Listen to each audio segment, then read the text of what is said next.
Management. अब nausea के और वॉमिटिंग के साथ पेशेंट आ गया है, उसको मैनेज कैसे करना है। देखिए, सबसे पहले तो इनिशियल मैनेजमेंट है, ठीक है। इनिशियल मैनेजमेंट के अंदर हमने ए, बी, सी, डी और ई, ये हमने प्रोटोकॉल फॉलो करना है। सबसे पहले एयरवे मेंटेन कर देंगे, ठीक है।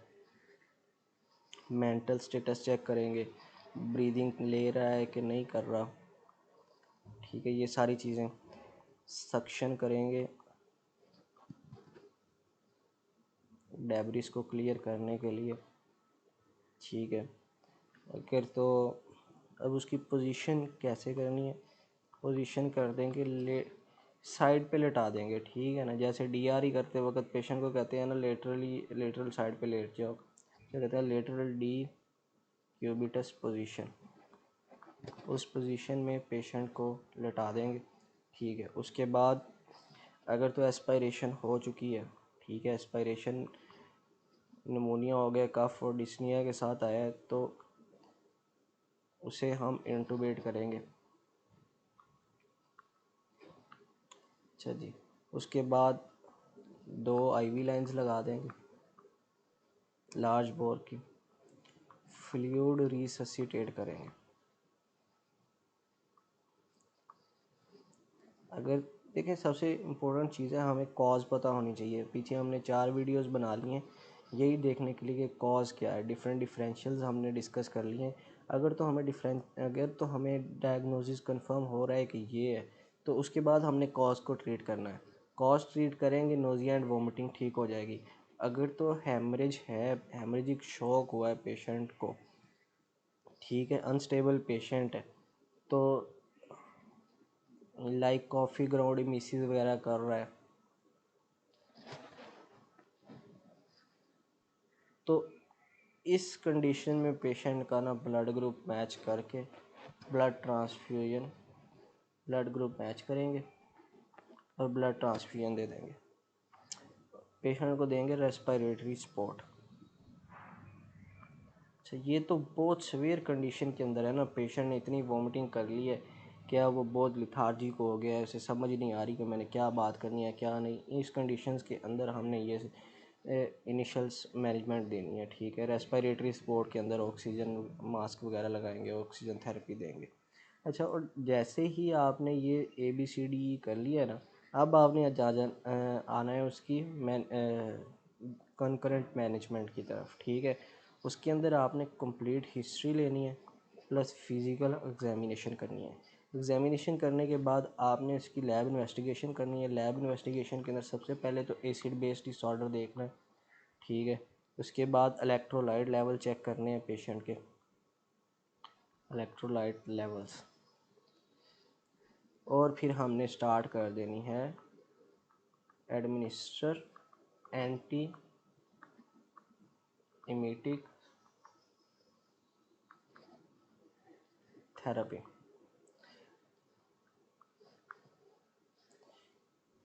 नील पर ओरल कर देना है पेशेंट को, ठीक है। अगर तो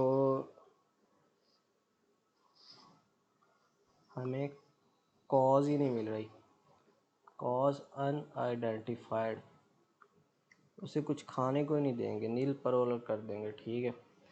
और अगर तो प्रेग्नेंट लेडी है तो ऑब्स्टेट्रिक गायनेकोलॉजिस्ट को बुला लेंगे हम लोग।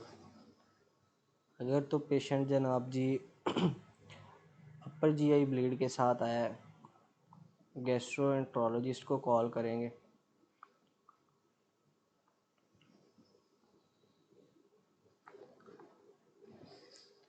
ठीक है। कॉफ़ी ग्राउंड अगर मिसिस वगैरह कर रहा है या पैंक्रियाटाइटिस भी है तो भी हम गैस्ट्रोएंट्रोलॉजिस्ट से कंसल्ट करेंगे। अगर तो बावल का इशू है, कोई बावल ऑब्स्ट्रक्शन है, जनरल सर्जन को बुलाएंगे। अब फर्दर मैनेजमेंट के अंदर हमने पेशेंट को ना एनजी ट्यूब लगा देनी है सपोर्टिव केयर देने के लिए, ठीक है।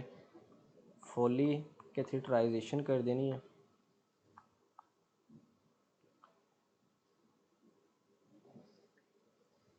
ठीक है। और जो कॉज है ना उसे ट्रीट करना है। जो पीछे मैंने जितनी डिजीज़ बताई हैं ना आपको, अभी हम नेक्स्ट वीडियोस में वो डिस्कस करेंगे आहिस्ता आहिस्ता।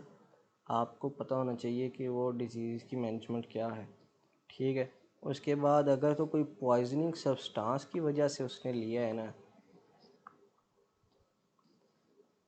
पॉइजनिंग सब्सटेंस अगर उसने इंजेस्ट किया है, उस वजह से उसे वॉमिटिंग आ रही है, तो कुछ पॉइजन ऐसे होते हैं जिसके लिए हम लोग करते हैं गैस्ट्रिक डिकम्प्रेशन, ठीक है ना। कुछ के लिए नहीं कर सकते हम लोग, तो उसके लिए फिर हम लोग कंसल्ट करेंगे डॉक्टर से। डॉक्टर से हम कंसल्ट करेंगे। पॉइजन कंट्रोल मैनेजमेंट टीम होती है, या गैस्ट्रोएंटरोलॉजिस्ट होता है, या नेचर ऑफ पॉइजन चेक कर लेते हैं क्या है, तो फिर उसका एंटीडोट वगैरह देंगे, ठीक है। फ़िलहाल के लिए ये मैनेजमेंट इतनी आप लोग याद रख लें। एंटीएमेटिक्स के अंदर कुछ ड्रग्स मैं आपको बता देता हूँ। एंटीएमेटिक थेरेपी,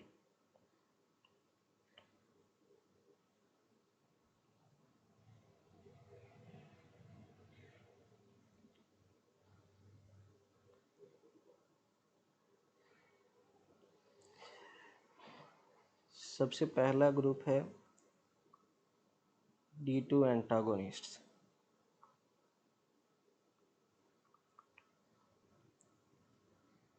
CNS पे ये एक्ट करते हैं,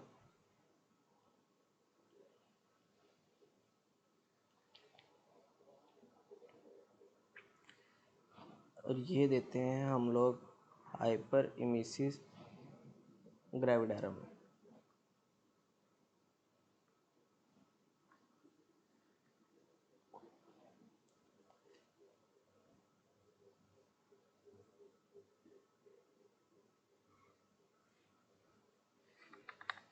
इसमें कौन कौन सी ड्रग्स आती हैं?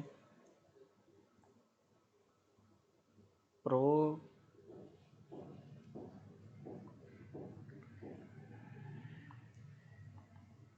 प्रोक्लोरपेराजीन, ठीक है, पहली ड्रग ये आ गई। दूसरी ड्रग मीटोक्लोप्रामाइड, बहुत फेमस ड्रग है ये क्या करती है? ये भी D2 एंटागोनिस्ट है, सेरोटोनिन रिसेप्टर एंटागोनिस्ट है, ठीक है। इसका क्या काम है? Increase gastric contractions, duodenum and jejunal की मोटिलिटी को इंक्रीज कर देता है।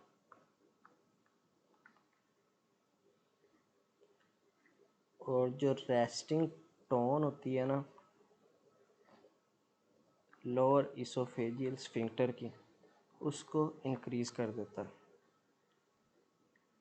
अच्छा, अब ये मीटोक्लोप्रामाइड का फंक्शन क्या होता है? ये प्रोकाइनेटिक इफेक्ट शो करता है, ठीक है। डायबिटिक पेशेंट हो या पोस्ट सर्जिकल हो, गैस्ट्रोपेरिसिस के साथ आया है,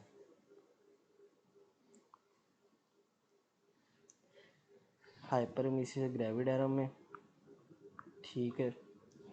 और परसिस्टेंट गर्ड है पेशेंट को, उसमें हम लोग ये दे सकते हैं।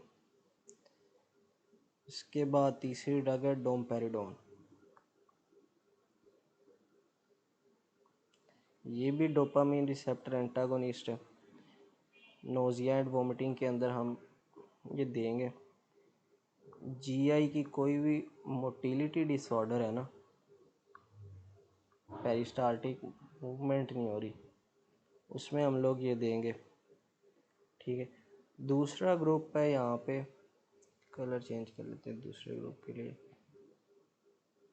दूसरा ग्रुप है सेरोटोनिन रिसेप्टर एंटागोनिस्ट। इसमें ये डिफरेंट ड्रग्स हैं,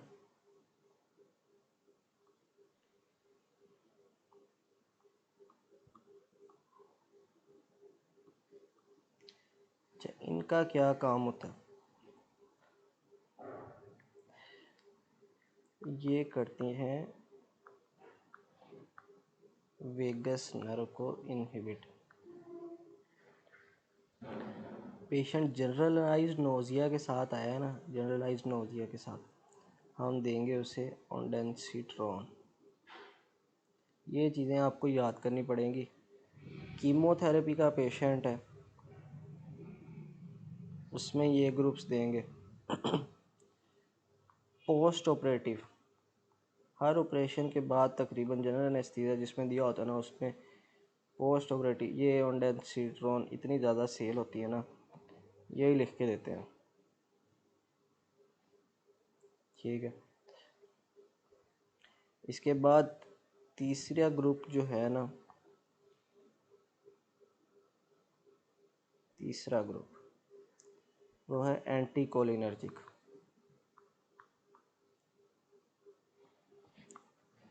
स्कोपोलामीन।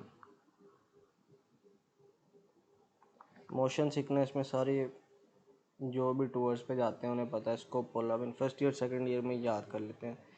मोशन सिकनेस के पेशेंट को ये देते हैं। वेस्टिब्यूलर इंड्यूस जो होता है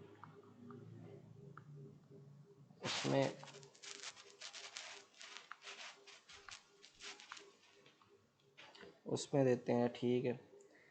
नेक्स्ट ग्रुप जो हम नोज़िया एंड वोमिटिंग को ट्रीट करने के लिए कर सकते हैं ना, एंटीहिस्टामिन। डाइफेनहाइड्रामीन,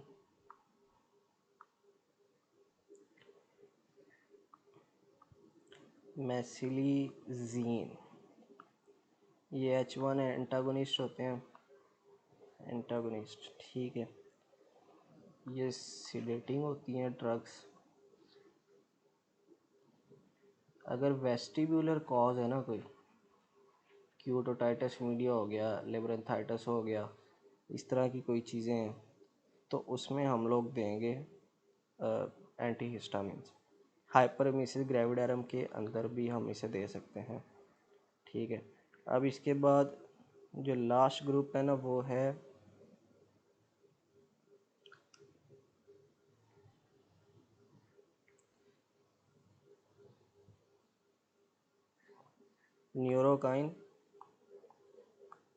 न्यूरोकाइनिन receptor antagonist. इसमें दो ड्रग्स जो मुझे अभी तक याद हैं, एप्रीटेंट,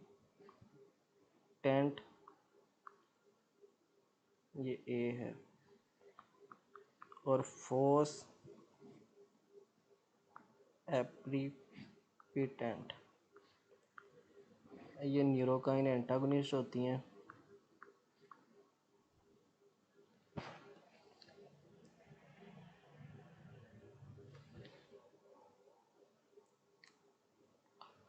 और ये आप लोग अगर ना भी पढ़े तो खैर है, क्योंकि ये कीमोथेरेपी इंड्यूस जो पेशेंट होते हैं ना, उनके अंदर chemotherapy induce nausea and vomiting के जो पेशेंट्स होते हैं ना, उसमें हम लोग ये देंगे। ठीक है। मैनेजमेंट के लिए अभी तक तो इतना ही है। नेक्स्ट वीडियो हम लोग देखते हैं कि एक्यूट एब्डोमेन की बनानी है या कॉन्स्टिपेशन की बनानी है। Thank you.